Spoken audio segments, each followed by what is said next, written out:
రాజన్న సిరిసిల్ల జిల్లా వేములవాడ మల్లారం రోడ్లో గల బ్రిడ్జి పనులు పూర్తయి రోజులు గడుస్తున్నా ఇప్పటి వరకు గుంతలు మాత్రం అలాగే వదిలిపెట్టారు. అధికారులకు ఎన్నిసార్లు మొరపెట్టుకున్నా చూసి చూడనట్టు వదిలేసి పెడుతున్నారు. రూరల్ బీజేపీ నాయకులు పరమేష్ ఆధ్వర్యంలో ఈరోజు పరిశీలించడం జరిగింది.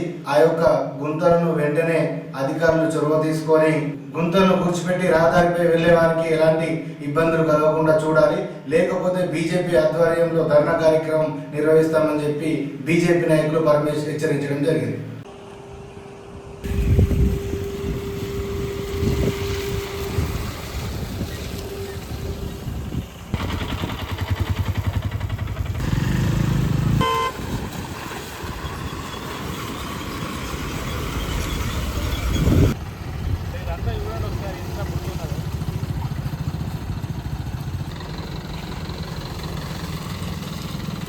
నా పేరు మనవ, మల్లారం రోడ్డు బీడీ కాలేజ్ దగ్గర, మాది వేములవాడ. అయితే ఈ రోడ్డు ఎట్లున్నది ఏం కథ, అంతా వాడుతుర్రు మంది, యాక్సిడెంట్ అవుతున్నాయి, బొందలు ఉన్నది, అంతా ఘోరంగా ఉంది పరిస్థితి. హోటల్ కాడికి మంది రావాలంటే ఇబ్బంది అవుతుంది, అది పరిస్థితి. మరి ఎప్పుడు ఓపిస్తారే ఏం కథ, ఇక ఓపిస్తాం ఆగ ఓపిస్తాం అంటారు, ఇక ఓపిస్తలేరు ఆగ ఓపిస్తలేరు.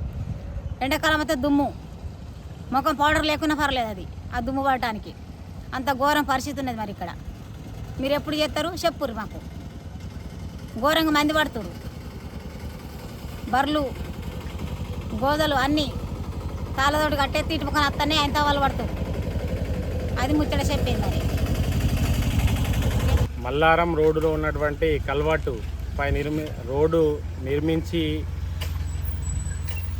స్థానిక మున్సిపల్ ఎలక్షన్లో ఏదైతే ఎమ్మెల్యే గారు నేను అభివృద్ధి చేసిన అని చెప్పినటువంటి రోడ్డు మా రూరల్ ప్రాంతాన్ని కలుపుతున్నటువంటి వేములవాడ నియోజకవర్గానికి రూరల్ ప్రాంతంతో పాటు నిజామాబాద్ వంటి దూర ప్రాంతాల నుంచి వచ్చే ప్రజలకు ఇది ప్రధాన రహదారిగా ఉన్నటువంటి రోడ్డును గత మున్సిపల్ ఎలక్షన్లో నేను బ్రిడ్జి వేస్తామని చెప్పినటువంటి ఎమ్మెల్యే గారు ఇప్పటికీ 6 నెలలు కాలం పూర్తవుతున్నా ఆ రోడ్డు పనులు అక్కడే ఉన్నాయి.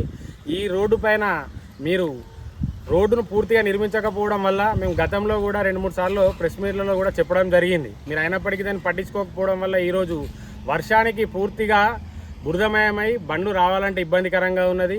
2-3 బండ్లు పడ్డ సందర్భాలు కూడా ఉన్నాయి.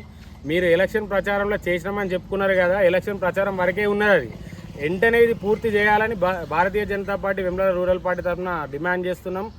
మరి మీరు మొన్నటికి చూసుకుంటా ఉన్నట్టయితే తెలంగాణలో బీజేపీకి జనాల్లో వస్తున్న ఆదరణను చూసి మీరు మతి భ్రమించి మాట్లాడుతున్నట్టుగా మొన్న ప్రెస్ మీట్ పెట్టి మీరు మీ ప్రధాని అని భారతదేశ ప్రధానిని పట్టుకొని నరేంద్ర మోడీ గారిని పట్టుకొని ఒక దేశ ప్రధానిని పట్టుకొని మీ ప్రధాని అంటున్నారు. మరి మీరు భారతదేశంలో ఉంటున్నారా, పాకిస్తాన్లో ఉంటున్నారా? మీరు ఎక్కడ ఉంటున్నారు? మీరు శాసనసభ సభ్యులు ఎక్కడైనరు? భారతదేశంలో అయ్యారా, పాకిస్తాన్లో అయ్యారా? భారతదేశంలో ఉన్న వేములవాడ నియోజకవర్గానికి మీరు శాసనసభ సభ్యులుగా ఎన్నుకోబడ్డరు.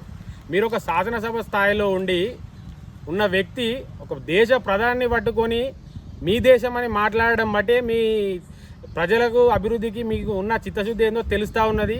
మళ్ళీ నిన్నటి రోజున మీరు బండి సంజయ్ అన్న గారి గురించి మాట్లాడుతున్నారు. వారు ఏం మాట్లాడిరు? 60% ఉన్న హిందువుల పండుగలు జరిగితే మీ నిధుల కేటాయింపోయింది, 20% ఉన్న ముస్లింల పండుగలు జరిగితే నిధుల కేటాయింపోయింది అని అడిగినరు. వారు అడిగిన దాంట్లో తప్పేం లేదు. వారు ముస్లింలకు కానీ క్రిస్టియన్లకు కానీ ఎక్కడ నిధులు ఇవ్వమని ఎక్కడ చెప్పలేదు. వాళ్ళకి ఇచ్చుకుంటూనే జనాభా ఎక్కువ ఉన్నారు కాబట్టి హిందూ పండుగలకు కూడా నిధులు ఎక్కువ కేటాయించాలని వాళ్ళు అడిగినరు. దాన్ని మీరు ప్రజలలో వక్రీకరించే ధోరణితోటి మాట్లాడడం అనేది చాలా హీనమైన చర్య. మీరు హిందువులకి ఎక్కువ డబ్బులు కేటాయించాలని వాళ్ళు అడగడమే జరిగింది. ఈ రోజున మీరు అంటున్నారు బండి సంజయ్ గారు నిధులకు మీరు డబ్బులు తీసుకురావాలి కానీ అని చెప్పి అంటున్నారు. 2 నెలల క్రితం మీరు స్వయాన మీరే చెప్పిర్రు ఇక్కడ రూరల్ ప్రాంతంలో 22 కోట్లతోటి వేములవాడ టు సిరికొండ రోడ్డు ప్రారంభోత్సవానికి మీరే వచ్చి కొబ్బరికాయ కొట్టినారు. స్వయాన బండి సంజయ్ గారితో వచ్చి మీరు కొబ్బరికాయ కొట్టిన విషయం మర్చిపోయినారా? ఆ రోజు మీరు ఏమన్నారు? కేంద్రం నుంచి నిధులు వస్తేనే రాష్ట్రం నడుస్తుందని పత్రికాముఖంగా మీరే చెప్పారు. ఈరోజు మళ్ళీ ఏం మాట్లాడుతున్నారు? దయచేసి వెంటనే వీరు మీ మాటలను వెనుకకు తీసుకోవాలి. ప్రధానమంత్రి మోడీ గారికి బండి సంజయ్ గారికి క్షమాపణ చెప్పాలి. లేకపోతే బీజేపీ పార్టీ పక్షాన పెద్ద ఎత్తున మేము కార్యక్రమాలు ఉంటాయి, ఆందోళన కార్యక్రమాలు ఉంటాయి. అదేవిధంగా మా రూరల్ ప్రాంతానికి కనెక్టివిటీ అయినటువంటి ఈ మల్లారం రోడ్డు పైన ఉన్నటువంటి కలవట్టు నిర్మాణ పనులు పూర్తి స్థాయిలో పూర్తి చేయాలి. మీరు ఎప్పుడైతే మున్సిపల్ ఎలక్షన్లో చెప్పిరో ఆ చెప్పిన దాన్ని ఇప్పటి వరకు కూడా మీరు పనిచేయలేరు. మీరు ఎలక్షన్లో పబ్బం గడుపుకున్నారు. ఈ ప్రాంతంలో కౌన్సిలర్ను మీరే మీ కాంగ్రెస్ పార్టీ ఉన్నాడు, స్థానికంగా మున్సిపల్ మీ చేతిలోనే ఉన్నది, స్థానిక ఎమ్మెల్యే కూడా మీరే ఉన్నారు. మరి ఎందుకు చేస్తలేరు 6 నెలల నుంచి? ఇకనైనా ఈ ప్రజలకు దుస్థితి పోవాలంటే మీరు తక్షణమే చేయాలి. లేదంటే మేము భారతీయ జనతా పార్టీ ఆధ్వర్యంలో ఇక్కడ ఇదే రోడ్డు పైన రాస్తారోకో చేస్తామని ఈ సందర్భంగా తెలియజేస్తుంది.